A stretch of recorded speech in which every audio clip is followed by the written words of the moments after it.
Chapitre 24, pendant lequel s'accomplit la traversée de l'océan Pacifique. Ceux qui étaient arrivés en vue de Shanghai, on le comprend. Les signaux faits par la Tankadère avaient été aperçus du paquebot de Yokohama. Le capitaine, voyant un pavillon en berne, s'était dirigé vers la petite goélette. Quelques instants après, Phileas Fogg, soldant son passage au prix convenu, mettait dans la poche du patron John Bunsby 550 livres, 13 750 francs. Puis l'honorable gentleman, Mistress Aouda et Fix étaient montés à bord du steamer qui avait aussitôt fait route pour Nagasaki et Yokohama.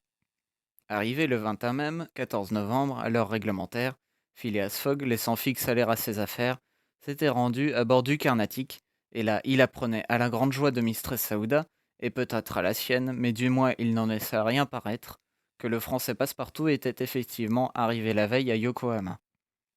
Phileas Fogg, qui devait repartir le soir même pour San Francisco, se mit immédiatement à la recherche de son domestique. Il s'adressa, mais en vain, aux agents consulaires français et anglais, et après avoir inutilement parcouru les rues de Yokohama, il désespérait de retrouver Passepartout, quand le hasard, ou peut-être une sorte de pressentiment, le fit entrer dans la case de l'honorable Batulcar. Il n'eût certes point reconnu son serviteur sous cet excentrique accoutrement de héros, mais celui-ci, dans sa position renversée, aperçut son maître à la galerie. Il ne put retenir un mouvement de son nez, de la rupture de l'équilibre et ce qui s'ensuivit. Voilà ce que Passepartout apprit de la bouche même de Mistress Aouda, qui lui raconta alors comment s'était faite cette traversée de Hong Kong à Yokohama en compagnie d'un sieur Fix sur la goélette la Tankadère. Au nom de Fix, Passepartout ne sourcilla pas. Il pensait que le moment n'était pas venu de dire à son maître ce qui s'était passé entre l'inspecteur de police et lui. Aussi, dans l'histoire que Passepartout fit de ses aventures, il s'accusa et s'excusa seulement d'avoir été surpris par l'ivresse de l'opium dans une tabagie de Yokohama. Monsieur Fogg écouta froidement ce récit sans répondre. Puis il ouvrit à son domestique un crédit suffisant pour que celui-ci pût se procurer à bord des habits plus convenables. Et, en effet, une heure ne s'était pas écoulée que l'honnête garçon, ayant coupé son nez et rogné ses ailes, n'avait plus rien en lui qui rappelât le sectateur du dieu Tingu. Le paquebot faisant la traversée de Yokohama à San Francisco appartenait à la compagnie du Pacific Mail Steam et se nommait le General Grant. C'était un vaste steamer à roues, jaugeant 2500 tonnes, bien aménagé et doué d'une grande vitesse. Un énorme balancier s'élevait et s'abaissait successivement au-dessus du pont. À l'une de ses extrémités s'articulait la tige d'un piston et à l'autre celle d'une bielle, qui, transformant le mouvement rectiligne en mouvement circulaire, s'appliquait directement à l'arbre des roues. Le général Grant était gréé en 3 mâts goélettes et il possédait une grande surface de voilure, qui aidait puissamment la vapeur. À filer ses 12 milles à l'heure, le paquebot ne devait pas employer plus de 21 jours pour traverser le Pacifique. Phileas Fogg était donc autorisé à croire que, rendu le 2 décembre à San Francisco, il serait le 11 à New York et le 20 à Londres, gagnant ainsi de quelques heures cette date fatale du 21 décembre. Les passagers étaient assez nombreux à bord du steamer, des Anglais, beaucoup d'Américains, une véritable émigration de coolies pour l'Amérique, et un certain nombre d'officiers de l'armée des Indes, qui utilisaient leurs congés en faisant le tour du monde. Pendant cette traversée, il ne se produisit aucun incident nautique.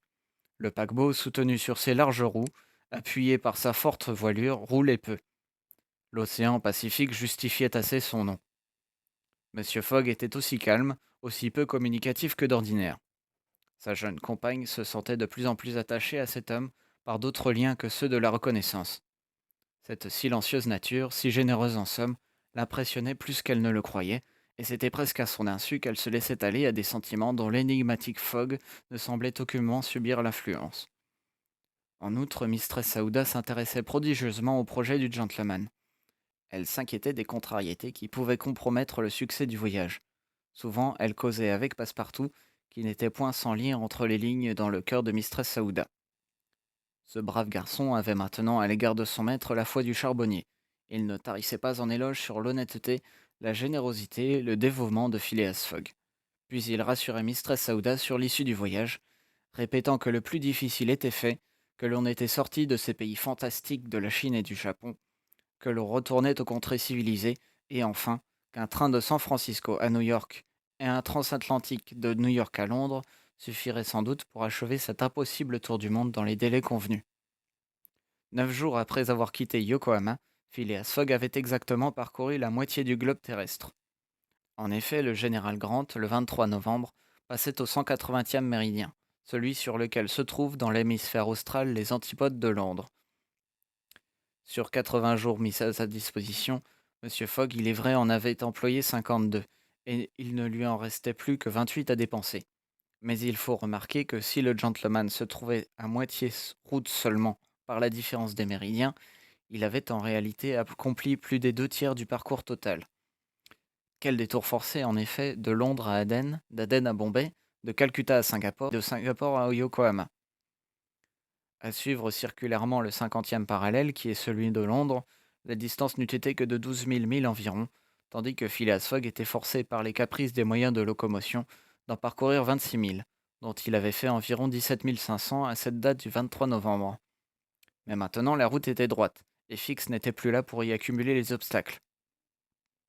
Il arriva aussi que, ce 23 novembre, Passepartout éprouva une grande joie. On se rappelle que l'entêté s'était obstiné à garder l'heure de Londres à sa fameuse montre de famille, tenant pour fausses toutes les heures des pays qu'il traversait. Or ce jour-là, bien qu'il ne l'eût jamais ni avancé ni retardé, sa montre se trouva d'accord avec les chronomètres du bord. Si Passepartout triompha, cela se comprend du reste.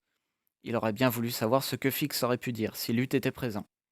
Ce coquin qui m'en racontait un tas d'histoires sur les méridiens, sur le soleil, sur la lune, répétait Passepartout. Hein? Ces gens-là, si on les écoutait, on ferait de la belle horlogerie. J'étais bien sûr qu'un jour ou l'autre, le soleil se déciderait à se régler sur ma montre. Passepartout ignorait ceci. C'est que si le cadran de sa montre eût été divisé en 24 heures, comme les horloges italiennes, il n'aurait eu aucun motif de triompher, car les aiguilles de son instrument, quand il était 9 heures du matin à bord, auraient indiqué 9 heures du soir, c'est-à-dire la 21e heure depuis minuit. Différence précisément égale à celle qui existe entre Londres et le 180e méridien. Mais si Fix avait été capable d'expliquer cet effet purement physique, Passepartout, sans doute, eût été incapable, sinon de le comprendre, du moins de l'admettre. En tout cas, si par impossible l'inspecteur de police se fût inopinément montré à bord en ce moment, il est probable que Passepartout, à bon droit rancunier, eût traité avec lui un sujet tout différent et d'une toute autre manière. Or, où était Fix en ce moment? Fix était précisément à bord du général Grant. En effet, en arrivant à Yokohama, l'agent, abandonnant M. Fogg qu'il comptait retrouver dans la journée, s'était immédiatement rendu chez le consul anglais. Là, il avait enfin trouvé le mandat qui, courant après lui depuis Bombay, avait déjà 40 jours de date. Mandat qui lui avait été expédié de Hong Kong par ce même Carnatic à bord duquel on le croyait. Qu'on juge du désappointement du détective, le mandat devenait inutile. Le sieur Fogg avait quitté les possessions anglaises.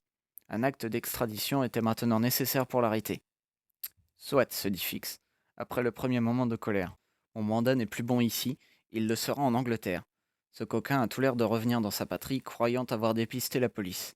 Bien, je le suivrai jusque-là. Quant à l'argent, Dieu veuille qu'il en reste. Mais en voyage, en prime, en procès, en amende, en éléphant, en frais de toutes sortes, mon homme a déjà laissé plus de 5000 livres sur sa route. Après tout, la banque est riche. Son parti pris, il s'embarqua aussitôt sur le général Grant. Il était à bord quand M. Fogg et Mistress Aouda y arrivèrent. À son extrême surprise, il reconnut Passepartout sous son costume de héros. Il se cacha aussitôt dans sa cabine afin d'éviter une explication qui pouvait tout compromettre. Et grâce au nombre des passagers, il comptait bien n'être point aperçu de son ennemi, lorsque, ce jour-là précisément, il se trouva face à face avec lui sur l'avant du navire. Passepartout sauta à la gorge de Fix sans autre explication, et au grand plaisir de certains Américains qui parièrent immédiatement pour lui, il administra au malheureux inspecteur une volée superbe qui démontra la haute supériorité de la boxe française sur la boxe anglaise. Quand Passepartout eut fini, il se trouva plus calme et comme soulagé. Fix se releva, en assez mauvais état, et regardant son adversaire, il lui dit froidement: Est-ce fini? Oui, pour l'instant. Alors venez me parler. Que je. Dans l'intérêt de votre maître. Passepartout, comme subjugué par ce sang-froid, suivit l'inspecteur de police, et tous deux s'assirent à l'avant du steamer. Vous m'avez rossé, dit Fix. Bien. À présent, écoutez-moi. Jusqu'ici, j'ai été l'adversaire de Monsieur Fogg, mais maintenant je suis dans son jeu. Enfin, s'écria Passepartout. Vous le croyez un honnête homme? Non, répondit froidement Fix. Je le crois un coquin. Chut, ne bougez pas et laissez-moi dire. Tant que Monsieur Fogg a été sur les possessions anglaises, j'ai eu intérêt à le retenir en attendant un mandat d'arrestation. J'ai tout fait pour cela. J'ai lancé contre lui les prêtres de Bombay, je vous ai enivré à Hong Kong, je vous ai séparé de votre maître, je lui ai fait manquer le paquebot de Yokohama. Passepartout écoutait les poings fermés. Maintenant, reprit Fix, Monsieur Fogg semble retourner en Angleterre. Soit, je le suivrai. Mais désormais, je mettrai à écarter les obstacles de sa route, autant de soin et de zèle que j'en ai mis jusqu'ici à les accumuler. Vous le voyez, mon jeu est changé, et il est changé parce que mon intérêt le veut. J'ajoute que votre intérêt est pareil au mien, car c'est en Angleterre seulement que vous saurez si vous êtes au service d'un criminel ou d'un honnête homme. Passepartout avait très attentivement écouté Fix, et il fut convaincu que Fix parlait avec une entière bonne foi. Sommes-nous amis demanda Fix. Amis, non, répondit Passepartout. Alliés, oui, et sous bénéfice d'inventaire, car à la moindre apparence de trahison, je vous tords le cou. Convenu, dit tranquillement l'inspecteur de police. 11 jours après, le 3 décembre, le général Grant entrait dans la baie de la Porte d'Or et arrivait à San Francisco. Monsieur Fogg n'avait encore ni gagné ni perdu un seul jour.